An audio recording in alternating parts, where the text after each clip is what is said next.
Hello, everybody. This is Gerald Salenti, and it's Tuesday, November 11th, 2025. And your new Trends Journal's coming out live very, very soon. And here's the cover.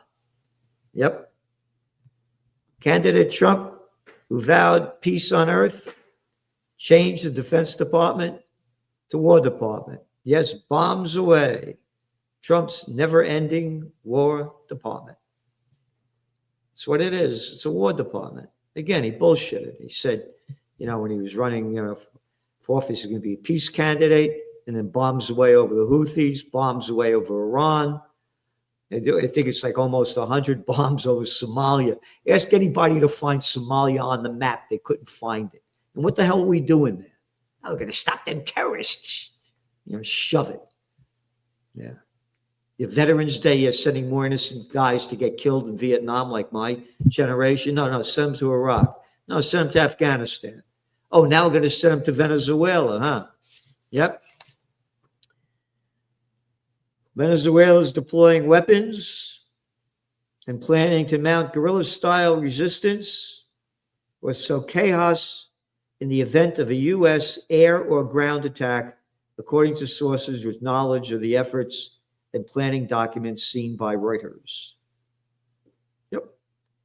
U.S. President Donald Trump has suggested the possibility of a ground operation in Venezuela, saying, quote, "The land is going to be next," following multiple strikes on drug trafficking vessels. That's the other bullshit.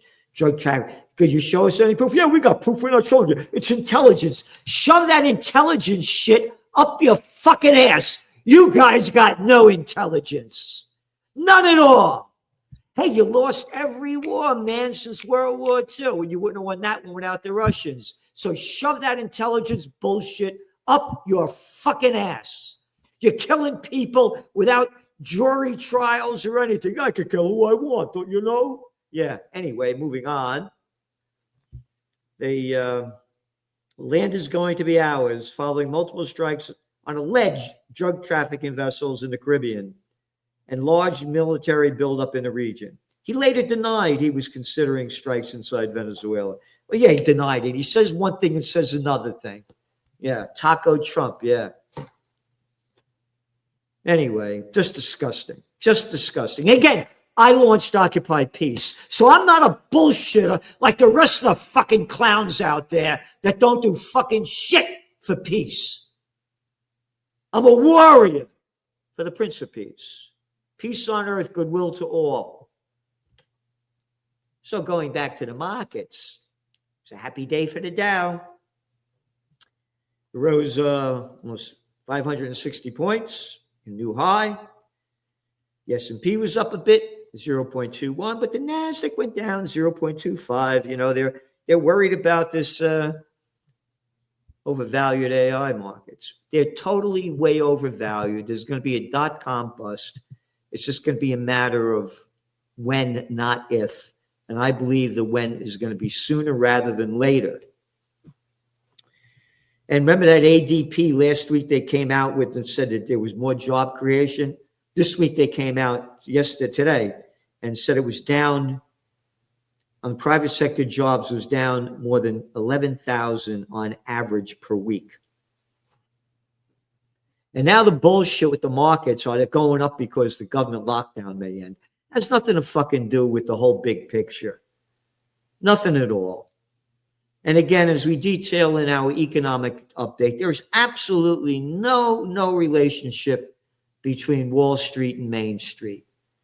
Again, the data is all there. A couple of articles in this week's Trends Journal, just showing you the terrible reality that's facing what used to be called the middle class. Now we're just plantation workers of Slavelandia. All these fucking tax breaks that Trump is doing are for the very big. All the facts are there. Yep. Top 10 richest people, we noted this before. Wealth soared by $700 billion last year. Young Americans getting pinched in job market. Yep. Terrible what's going on. But again, very important what happened with this mayoral race in New York City. we have a spotlight on the New York mayoral race. It marks a day in history. Mamdani's win is a perfect storm. Again, it's not what you like, what you want, what you wish for. I'm against this child care. I don't want to pay for your kids. When I grew up, my mother raised me. And mothers used to raise kids that are grandparents, and if the parents worked. I don't want to fucking pay for your kid. But again, there's some things I approve with him. I like what he's doing against the Israel genocide. He's man enough to speak up against it. So again, it's not what you like, what you want, what you wish for. You look at the whole story. And this is really, really big. Trump didn't deliver on the economy, which is one of the major reasons why he got elected in 2024. This is serious what's going on. And it only has national interest. It's international. Now Tanzania, the Generation Z is taking to the streets. Morocco, Madagascar, Nepal, Kenya, and New York City. The biggest turnout in the primaries of the mayoral election were 18 to 24-year-olds, Generation Z. Yep. So this is serious what's going on there. And again, you look what's going on. Brent crude still hanging around the $65 a barrel mark because there's more supply than demand. Again, the data is all here. It's in your Trends Journal, one article after another. Special report, the world's shrinking manufacturing sector. Factory activity slows throughout Asia. U.S. factory output in October down. Eurozone manufacturing slowed by weak demand. One thing after another, the facts are all there. The markets have absolutely nothing to do with reality. Nothing. And gold prices today, they were up $11.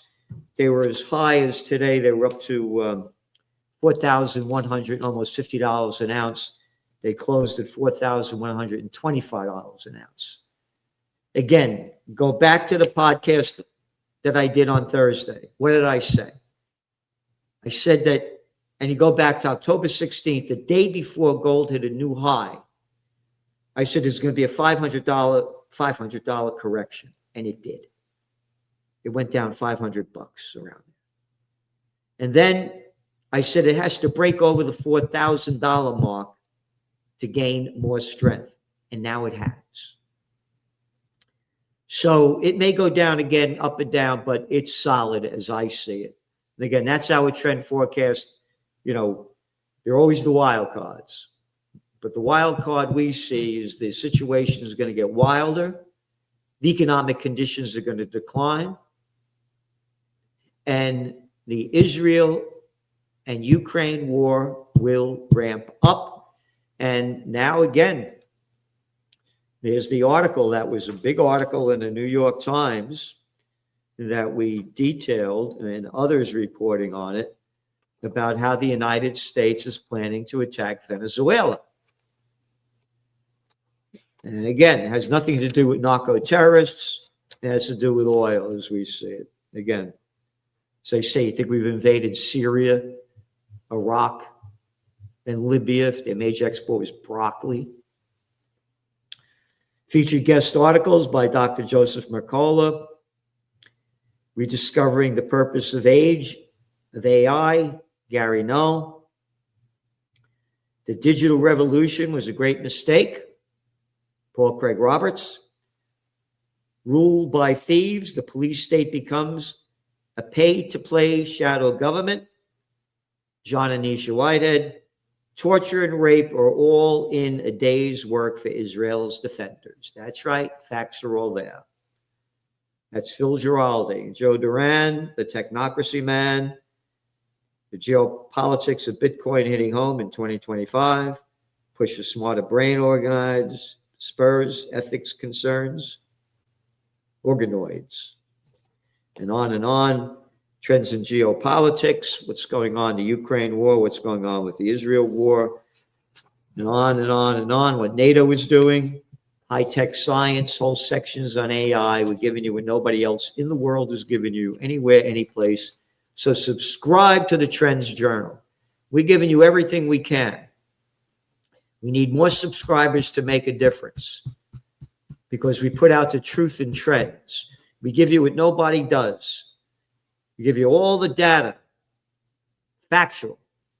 And when there's a war going on, we go to all the countries that are involved in it, not just the one that's on your side. Because this is what they're saying. This is our analysis, and this is our trend forecast. So subscribe, go to trendsjournal.com, $2.59 a week, nothing.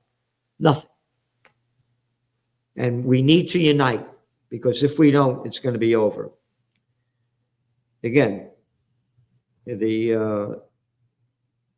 Israel's bombing Lebanon. They violated the ceasefire agreement hundreds of times, but nobody reports it. It's good. They could do anything that they want to do.